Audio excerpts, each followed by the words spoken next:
Good morning, everyone. This morning, as I ministered to someone and shared a testimony, the Lord said I need to do it on a pot bean because the testimonies are so powerful, and this absolutely just empowers us to focus more and more on Jesus, our Lord, our King, our Savior. And the testimonies, when we look at Revelation 12 verse 11, the word says, through the blood of the Lamb and the word of our testimony. And I realized yesterday in church while we gathered, the power of testimonies and how this can just lift us up and really just empower us to a place where we can in faith stand before our God and celebrate who He is. Going into Pesach, Wednesday afternoon is the celebration of the crucifixion, where Jesus became the sacrifice in our place.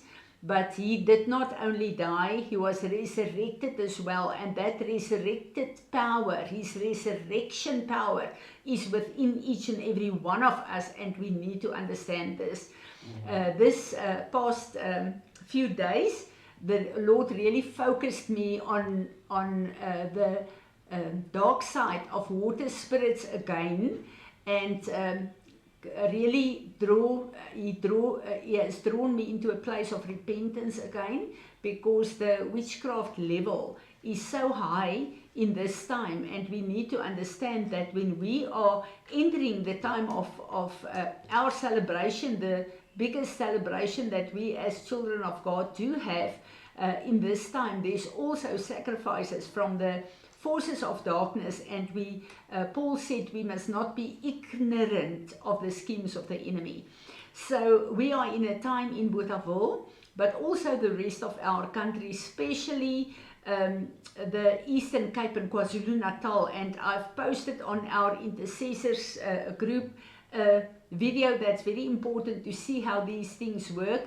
We know there are supernatural powers working. There's a lot of deaths, people drowning, there's a lot of destruction, there's a lot of blood shed and murders and all these things going on. So we know there are supernatural powers at work there.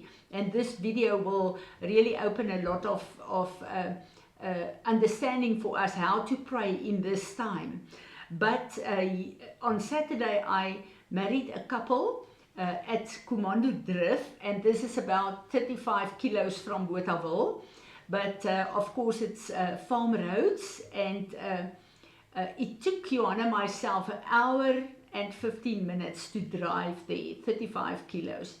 The waters, we know all the rain we had, there's such a lot of rain. The waters, the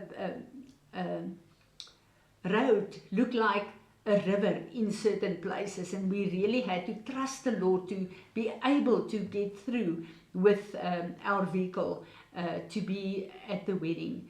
So we know that we are really trusting the Lord that the rain will now stop, because it's on the brink of bringing really damage to the crops. So yeah, it's really a very difficult time when we look at all the rain. Now, I've got a problem with my roof leaking, and it's such a frustration because we had people to fix it, and we see now that they did not do the work right. So I've got water really flooding into my house, that I needed to lift up my furniture on wooden blocks, or else the water on the floor will damage it. So it's really not a small problem, it's a huge problem in a whole side of my house. And we are in the process of getting people to really fix it, but now the rain is not stopping. And yesterday afternoon, I think it was about 3:45, I saw the clouds and the thunder coming in, and I went onto the app of the weather. I've got a good weather app that is quite correct, and I saw there's a 95% of rain from 4 o'clock to 6 o'clock, and I thought, this is really very bad. And I stood there and it suddenly started to rain. Now the people in Bothaville will know what I'm saying. It was not rain, it was showers. It was like a curtain of water just coming from heaven. It was horrible. And I stood there and I started to plead and say, Lord, please just protect this roof. Help the water not to come into my house again. Because the minute it started raining, it started leaking. And I walked up and down there for half an hour, and I saw that there's no water coming in, and I realized, but this is supernatural, and God is really hearing me. And a lot of times when we stand and you know there's a problem and you ask the Lord to intervene, but the problem is still there. It's as if you are watching what is going to happen. And the next minute, and I looked and it was 4:30, for a whole half an hour, the showers just, it's like an open heaven. It did not stop, it did not slow down. It was just this water. My whole backyard, the grass was covered with water. The water was streaming. My whole stoop was full of water, and the water level was starting to increase towards the step that will allow the water to flow into my house. And the Holy Spirit spoke to me and said, Francie, this is not from me. And I immediately realized that this is not natural water. And I took authority in the name of Jesus, and I said, Lord Jesus, you rebuke the storm. And the storm had to listen. I rebuke this rain in the name of Jesus, and I say, stop in Jesus' name. You know, I stood there and I saw the water slow down and the rain stopped. And I realized the fear of God just flow over me in that situation. And I realized the authority we have, we need to use the authority to stop the damage and the destruction of the enemy in our own lives, but also in our country. And it was a half an hour into the time that the weather app said 95% rain will be the next 2 hours there. And the rain stopped. And I was standing there and I started to praise God.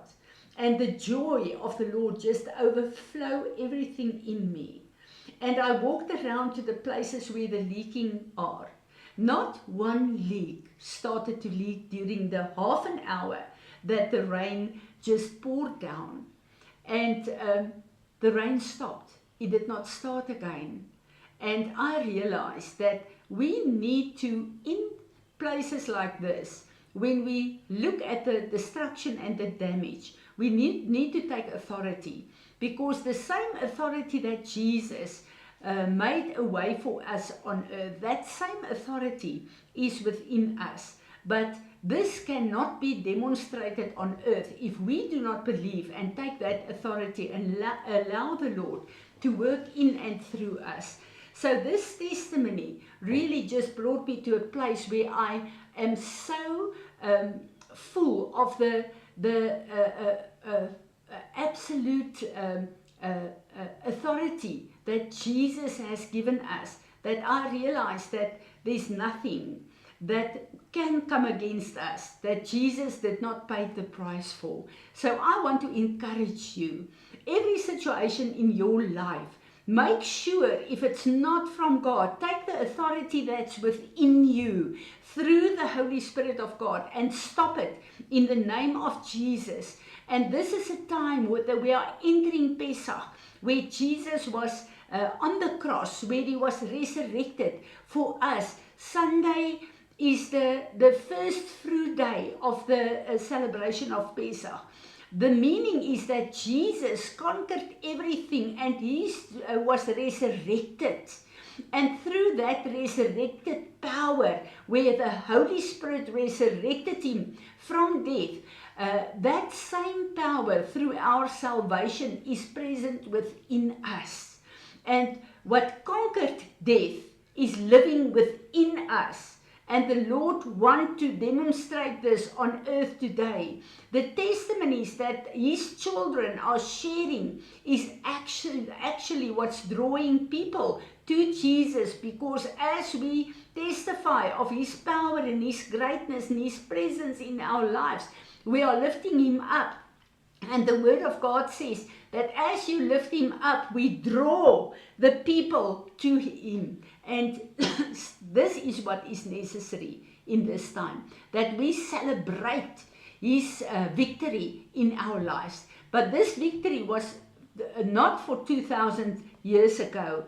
It's a victory that's present in our lives today until in eternity. So let's give Him the place in our lives and in our situations that He died for, and that this can become the testimonies during this time that will focus on Him, and that will draw people to a place where they will trust Him and allow Him to work and manifest in and through their lives. Lord Jesus, the words of my mouth and the thoughts of my mind cannot really reveal the greatness of who You are. But I pray in this time, Lord, that we will allow You to become more and more in our lives, and that we will truly become less, that Your name will be exalted in and through our lives. Amen.